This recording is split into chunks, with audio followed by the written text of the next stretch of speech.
Boa tarde. Peço desculpa por ter vindo um pouco atrasada, mas tive uma outra sessão às 5, que era à mesma hora, lá embaixo, com uma filósofa residente, e era impossível estar ao mesmo tempo nos dois espaços, por isso é que estou aqui, mas o meu papel aqui é apenas dar as boas-vindas, cumprimentar todas as pessoas, cumprimentar o Sr. Bispo do Porto, o Manuel Clemente, e dizer-lhe o prazer que temos sempre, que tem sempre a Faculdade de Letras em tê-lo aqui. Já não é a primeira vez, já está quase uma habitué da Faculdade de Letras, mas é sempre com muito prazer que o recebemos aqui.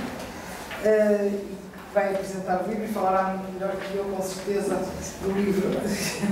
E queria cumprimentar, evidentemente, o professor Ernesto Castro Leal, que é coordenador do livro, felicitá-lo também por isso, e cumprimentar a professora Celeste Natário, minha colega aqui da faculdade, por mais esta iniciativa e ter proporcionado o lançamento do livro aqui na faculdade, com a presença do professor Castro Leal e do Manuel Clemente.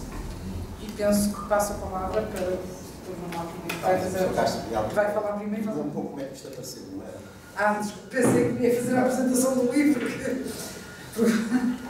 Do espírito heterodoxo. Digamos que eu apresento o livro por fora e a professora Castro Leal apresenta o livro por dentro. Muito obrigado. Eu começo por saudar a senhora diretora da Faculdade de Letras da Universidade do Porto, que abriu as portas para o lançamento deste livro, ao Sr. Manuel Clemente, que nos deu a grande honra de ter aceito a apresentação do livro, e eu, que sou do Porto e do Norte, é a primeira vez que tenho um livro que sou parceiro a ser apresentado na região que me viu nascer e provavelmente me irá ver morrer.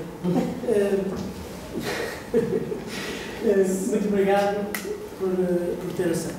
Saúdo todos os que estão aqui presentes e em nome também de José Pedro Zucca, que é o outro coordenador desta obra e que desde a semana passada está na Universidade do Estado do Rio de Janeiro como investigador visitante do Instituto de Estudos Sociais e Políticos, e por conseguinte não poderá estar connosco.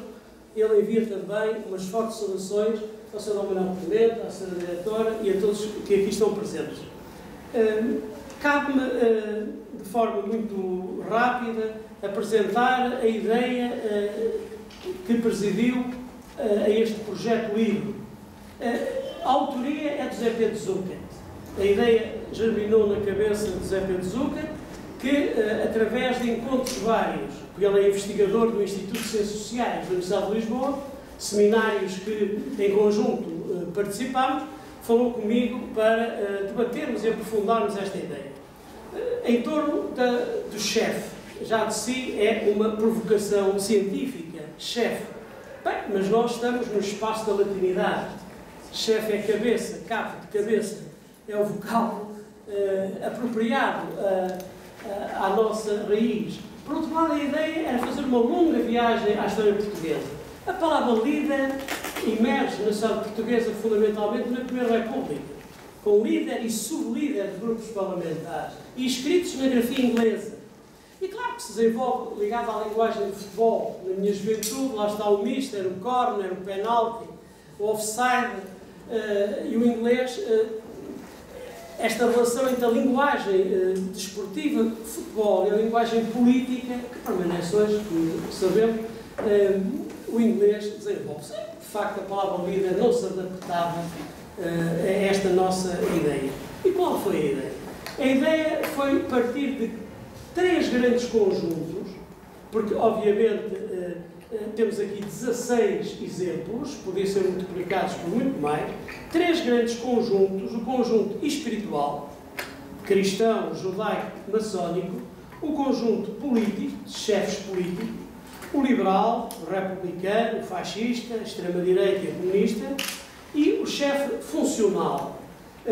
Por um lado, em termos do imaginário, e aqui viriato é ele próprio e o seu superlativo. Uma lusitânia é um superlativo, e o sebastianismo é Dom Sebastião ele próprio e o seu superlativo, o sebastianismo. Quer um, quer outro, convocam muito para dimensões do imaginário das raízes telúricas portuguesas, de Viriato e dos lusitanos, e aqui Teófilo Braga é um autor importante neste aspecto, e também para futuros reconciliados, soldados de futuro, em que o sebastianismo joga muito aí, ou os sebastianismos. Portanto, esta ideia do funcional no imaginário, o funcional no militar, o funcional no diplomático, no constitucional, e dois que infelizmente não estão aqui presentes. 2 meses antes do prazo, os autores, que até nem se conhecem, por coincidências más, fizeram com que não estivessem aqui presentes o chefe parlamentar e o chefe empresarial, principalmente na área indústria. São os dois que, dentro da galeria de chefias exemplares, falham neste projeto. Além destes, não podemos esquecer também a ideia do chefe, muito ligado à vocação humanista portuguesa. E aqui temos o chefe aventureiro e o chefe luso-brasileiro. Portanto, a tal visão, como alguém chamou, armilar portuguesa. Esse abraço armilar que se iniciou com Dom Manuel I e que depois, só com a Primeira República, é que a esfera armilar volta a estar na bandeira portuguesa, até hoje. Esta ideia foi assim construída. Obviamente podíamos ter aqui o chefe cientista, o chefe técnico, o chefe intelectual, o chefe da propaganda. Um segundo livro, provavelmente, recolherá outras chefias, pelo menos José Pedro Zucker tem, junto do Grupo Editorial Leia, que desde já agradeço também, mais uma vez publicamente, ter recebido com muito entusiasmo esta nossa ideia e tem divulgado o livro por todo lado. E, de facto, é muito importante termos um grupo desta dimensão para a popularização da obra. Portanto, essa ideia do chefe aventureiro e do chefe luso-brasileiro. A chefe feminista está no funcional e no político, no que diz respeito ao tratamento desta obra. Agora, uma coisa é certa: o repto é pôr em causa também a designação de chefe. Verificamos que muitos destes chefes são não chefes, ou são chefes orgânicos, ou chefes coletivos, ou chefes individualizados.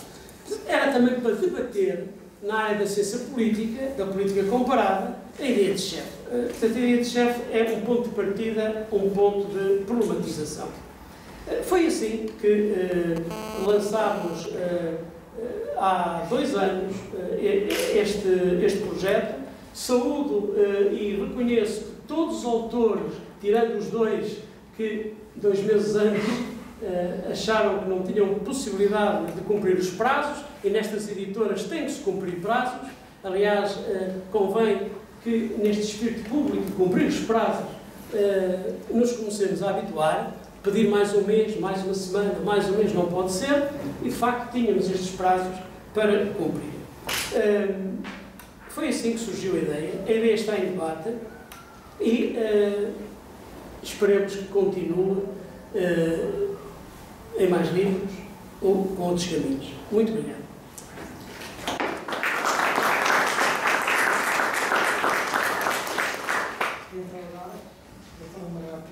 Estimado Secretário-Diretora, mais uma vez, muito obrigado pelo acolhimento que esta casa me proporciona. Eu tenho sempre muito gosto de estar.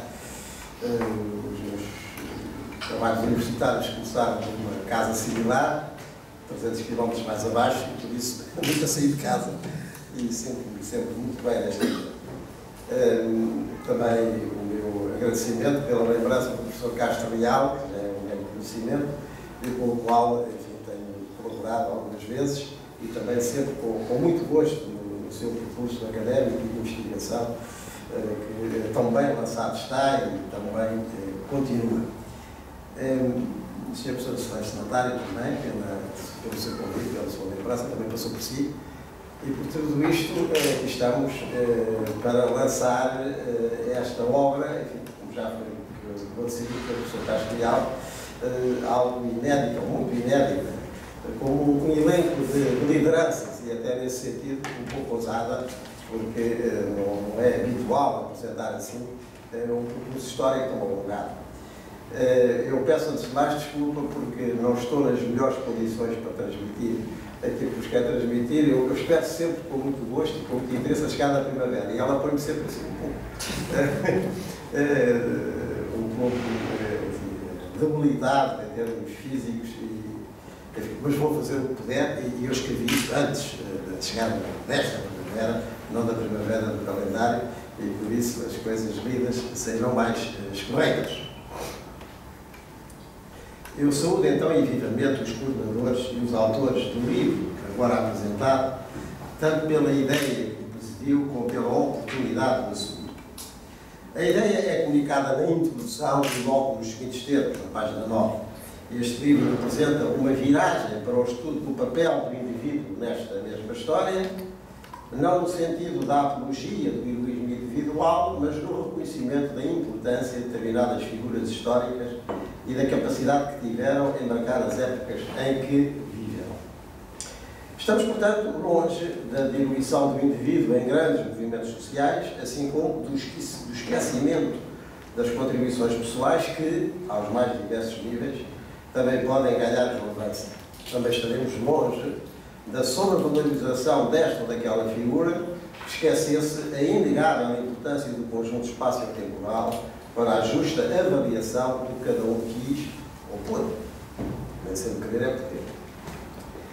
Equilíbrio difícil de definir exatamente o indivíduo e o grupo e a sociedade em que está, mas nem por isso indispensável para qualquer, mas mesmo por isso indispensável para qualquer historiografia que queira realmente compreender e sopesar o contributo de cada personagem, tanto quanto tal se consiga e sem demasiada pretensão. Julgo bastante feliz o verbo que o estudo, ou melhor, que o citado passo introdutorizou para as figuras selecionadas no livro. Foi a palavra marcar, o verbo marcar, reconhecendo a respectiva capacidade de, como se diz, marcar as épocas em que vivem. É a imagem antiga, esta da marca que alguém deixa no mundo. Tão impressiva, aliás, que quase define a aventura humana desde os primeiros sinais com que homens e mulheres nos transmitiram que já estavam no planeta e enquanto tais, portanto, enquanto seres humanos.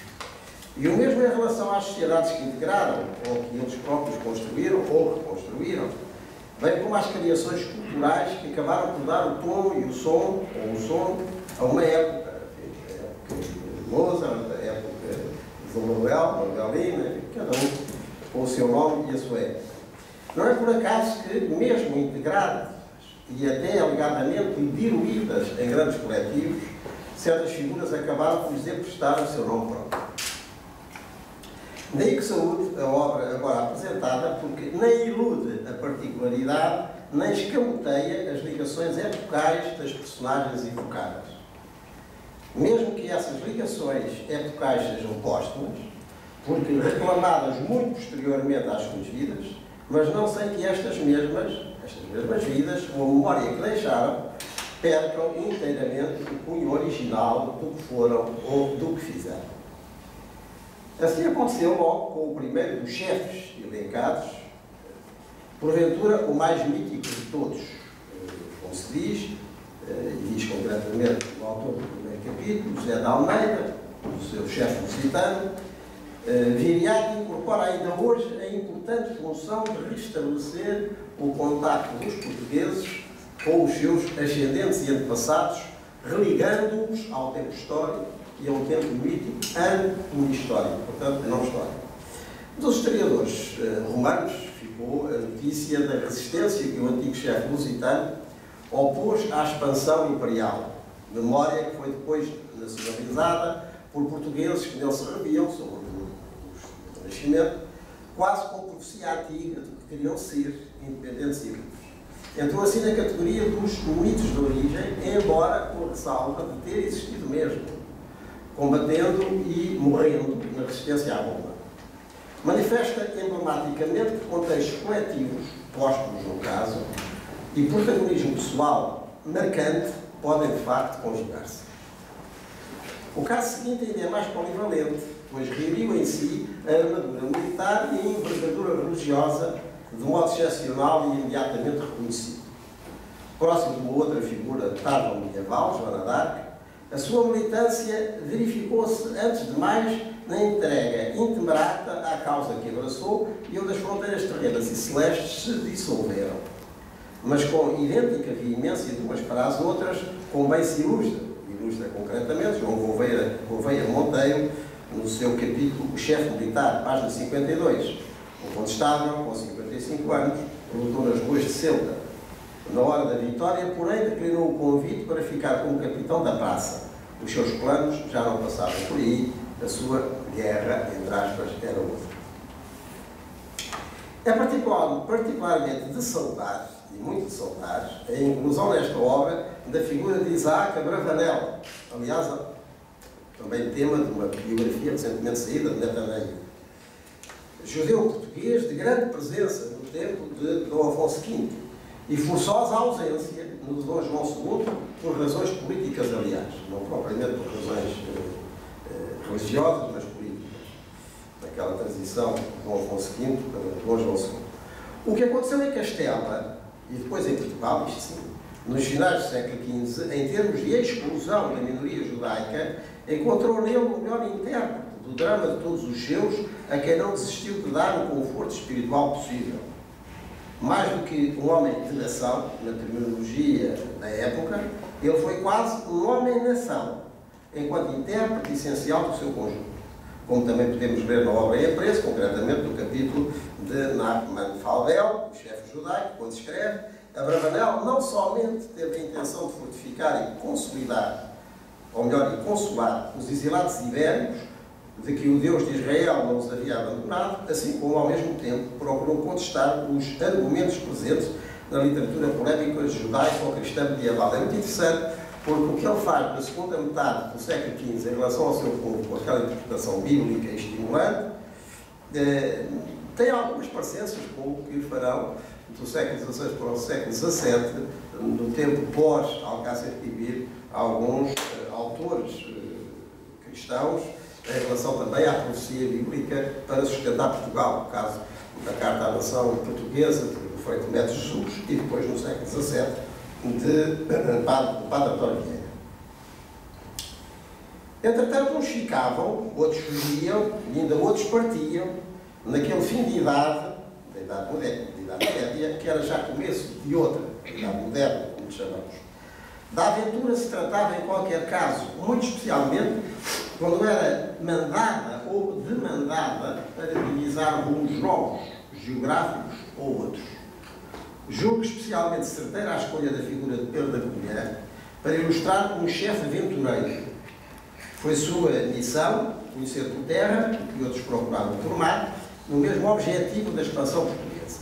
Assim o fez, acabando por se dissolver naquela Etiópia em que transmutou a Serra da Estrela onde vinha, dando um forte recorde pessoal ao que foi talvez o nosso maior esforço desbravador e coletivo. Como diz o autor do capítulo respectivo, António Santos Pereira, o chefe aventureiro, página 85, a suma da sua vida, da vida de Pedro da Covilhã, mostra-nos, no entanto, um homem perspicaz que soube que o seu mundo quebrava as rotinas escolares de forma inusitada. Português de coração, se considerava Francisco Xavier figura cimeira da vertente missionária da expansão quinhentista. Não sendo o único, nem se compreendendo só por si, destaca-se pela quantidade e qualidade do que correu e fez em relativamente poucos anos, espantosamente poucos anos, de Portugal à Índia, da Índia ao Japão e até à costa da China, para aí levar o seu credo. Mas foi especialmente chefe, porque se adiantou onde outros não tinham ido, esboçou respostas para questões novas no confronto interreligioso e se preocupou em que outros o seguissem pelos caminhos que havia. Como António Júlio Trigueiros diz no Chefe Jesuíta, na página 122, Francisco Xavier teve que adaptar-se inúmeras vezes e recrutar missionários líderes de acordo com as necessidades específicas das diferentes culturas. O caso que se segue é particularmente curioso por se tratar de um chefe que talvez nunca o tenha querido ser. Às vezes acontece. No sentido corrente do termo. Cientista e pensador entre o Brasil e Portugal e depois brasileiro independente, José Bonifácio de Andrade e Silva foi levado pelas circunstâncias a ter um papel predominante no arranque do grande país sul-americano, graças à justa reputação intelectual e cívica que granjeava. Mas tal predominância foi sobretudo moral, mais até do que política. Ao menos na política imediata da primeira década brasileira, onde o que propunha não venceu, nem convenceu os muitos opositores que teve. A grande referência que lhe fizeram, patriarca da independência, foi já póstuma, e a uma chefia que, aliás, não procurara. Como muito bem se lembra, a propósito de um momento decisivo da sua vida, lembra Miriam Dolnikov, a autora do Chefe do Ilusão Brasileiro, na página 133, Bonifácio instalara-se em Santos, onde pretendia viver e dedicar-se aos estudos.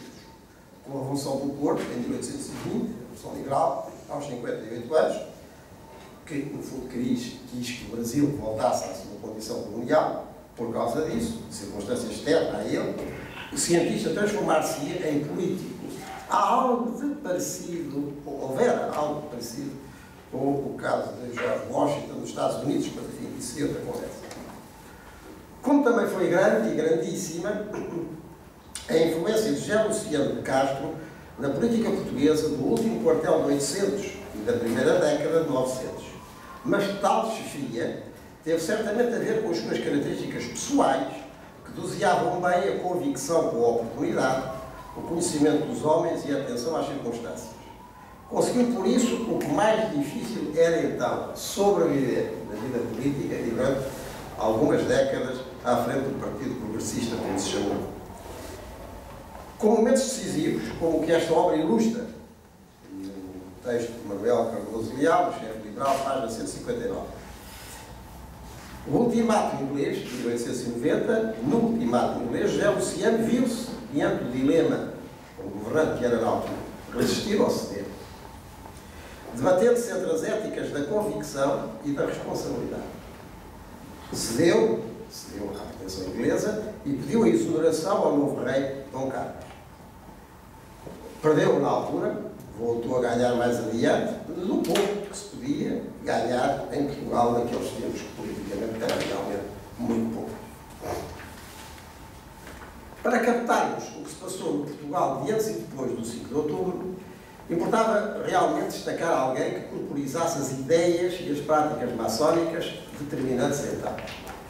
A escolha recairia, e eu digo necessariamente, no grão-mestre Sebastião Magalhães Lima, claro representante e incansável militante de tais ideia e prática.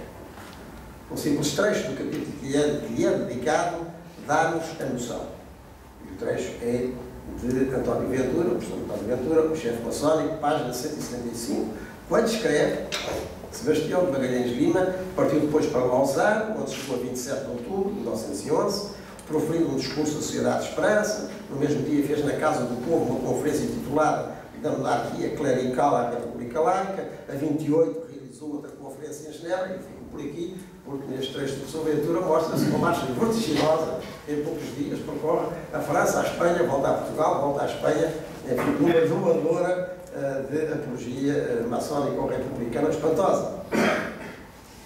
Em pouco tempo iria onde fosse preciso e deixaria a mensagem constante. Seria tempo de substituir um regime religiosamente escudado por outro verdadeiramente popular e positivo, positivista, na legitimação e na pedagogia social. Ninguém o terá feito com tal convicção e tal persistência, cabendo-lhe por isso a seleção do conjunto das lideranças elencadas neste livro. Desse mesmo pensamento participavam muito, não digo que participassem tudo, mas participavam muito, algumas mulheres que arduamente o apropriaram no sentido mais feminino, sufragista e emancipatório.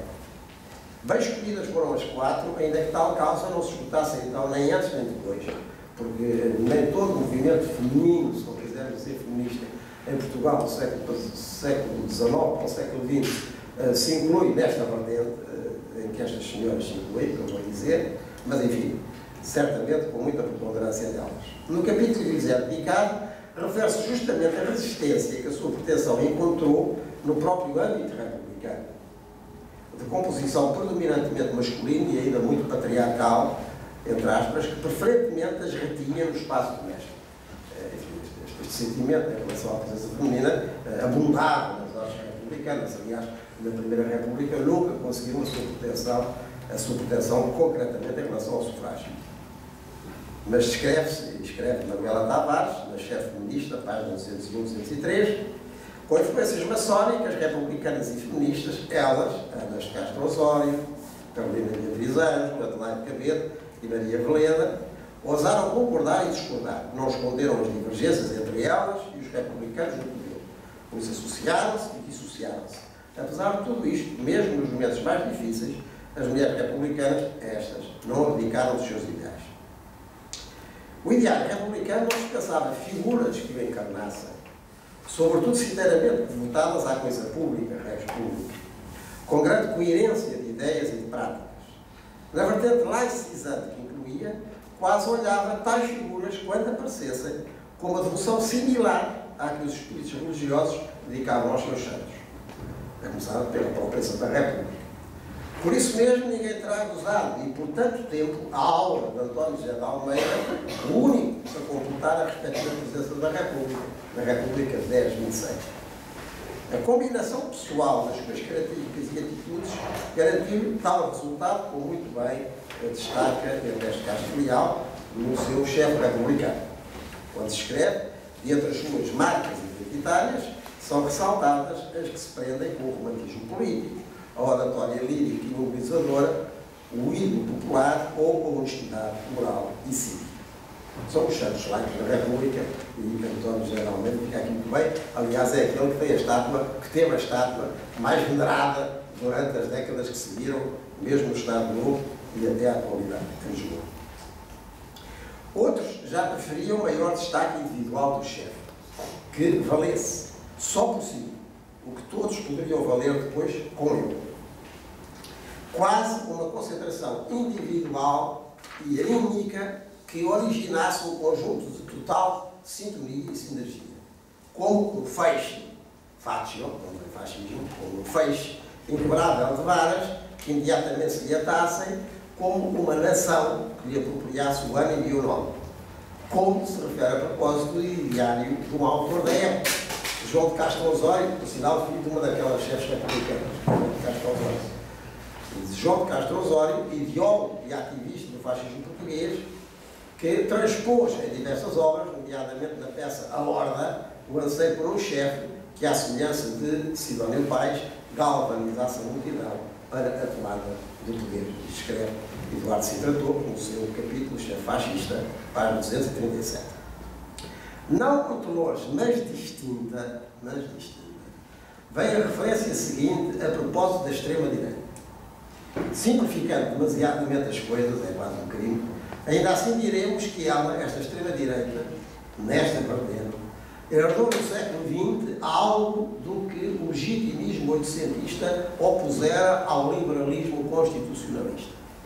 Enquanto este o legitimismo constitucionalista propunha reconstruir, o liberalismo constitucionalista propunha reconstruir a sociedade a partir da base, por eleição e contrato, aquele, o tal legitimismo, insistia na conformação dos governos temporais com uma inalterável ordem, natural ou sobrenatural, com os dois coisas ao mesmo tempo, essencialmente intocável. Assim transpareceria no baixo relevo, imagem do Estado Novo, apresentada por Henrique Betancourt na Exposição Universal de Paris em 1937, no qual escreve muito bem Ricardo Mulato, o seu chefe da extrema-direita, na página 265 e 266, no qual, baixo relevo, transpareceria algumas das dimensões mais relevantes para a identificação do chefe na cosmovisão da extrema-direita, a saber, a colocação do chefe como vértice supremo, que representa a ponte com a realidade transcendente legitimadora e a garantia da conformidade à ordem natural.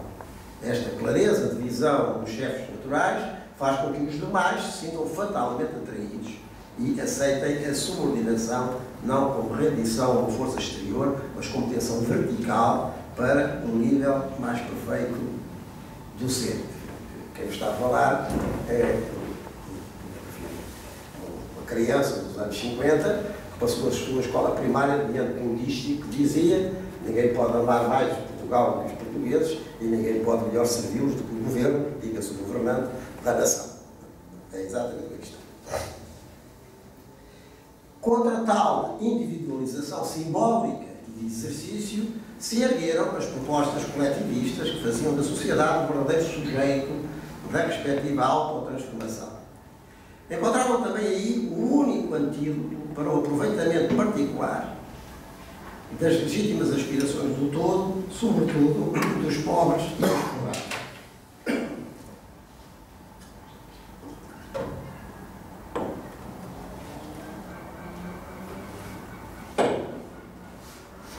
Dos pobres e explorados. Chefe que aparecesse só podia ser como a expressão circunstancial. Peço desculpa, mas está comigo.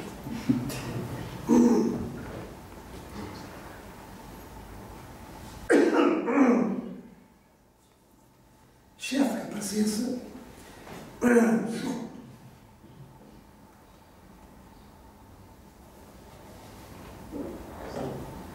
só o podia ser como a expressão circunstancial de um amplo movimento que os fiasse a ele.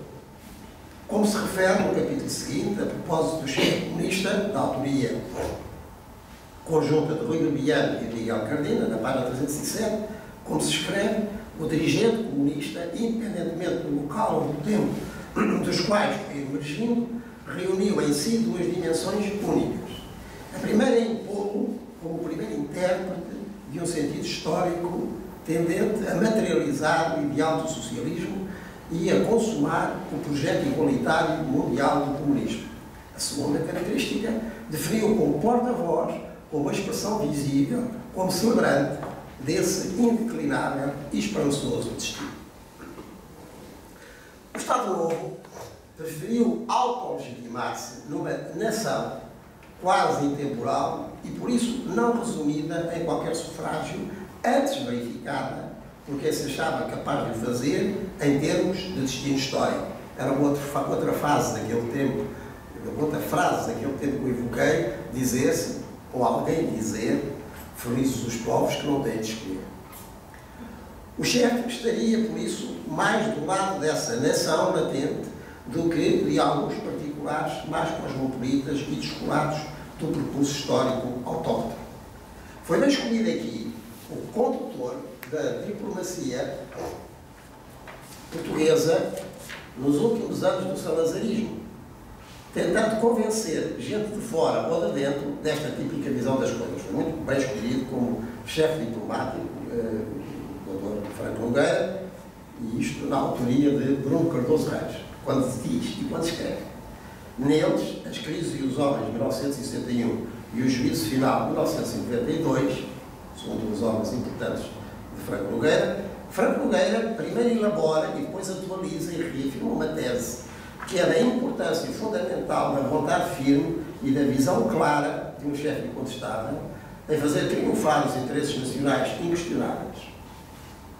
E seria sobretudo importante em Portugal, dada a fraqueza de elites alegadamente e excessivamente estrangeiradas. E várias vezes tive a ocasião de ver Franco Nogueira a defender esta tese no lar universitário que eu frequentava na altura. A presente situação funda-se noutra base teórica e prática que se quer constitucional e democrática.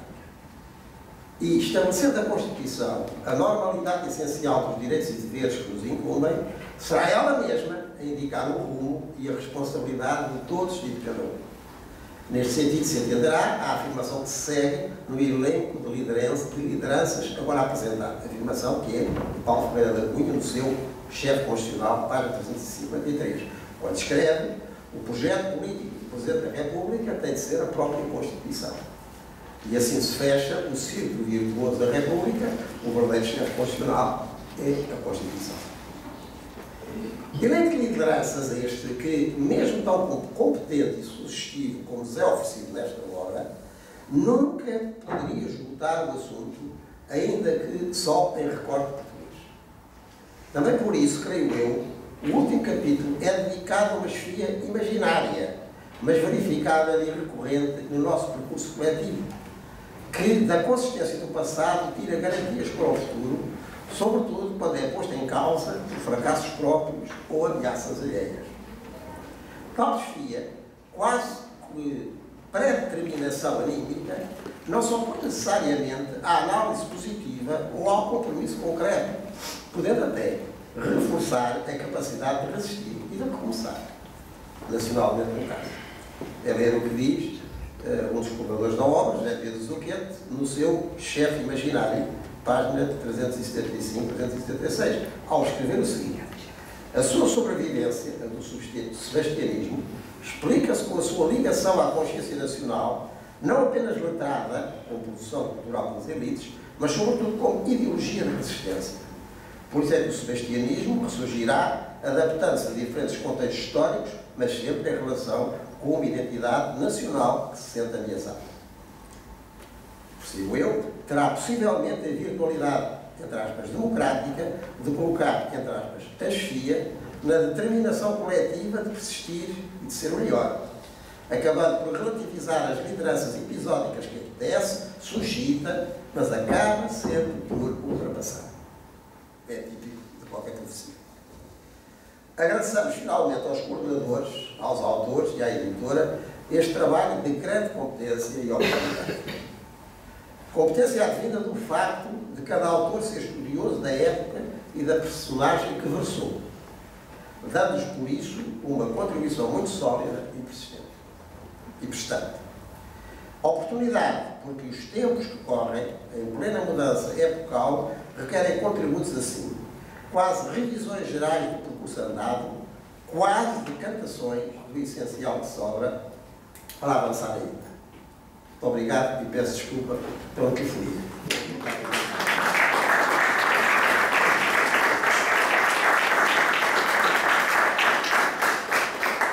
Agradeço ao Dr. Manuel Clemente, Dom Manuel Clemente, a excelente leitura e estimulante leitura que fez ao grandes chefes da história de Portugal. E eu não sei o que é que se sente. É melhor. E agora fica disponível no Porto de Honra, creio, para conversar um pouco, para quem temos em Zoom, suponho que é este. E agradecer naturalmente a presença de todos.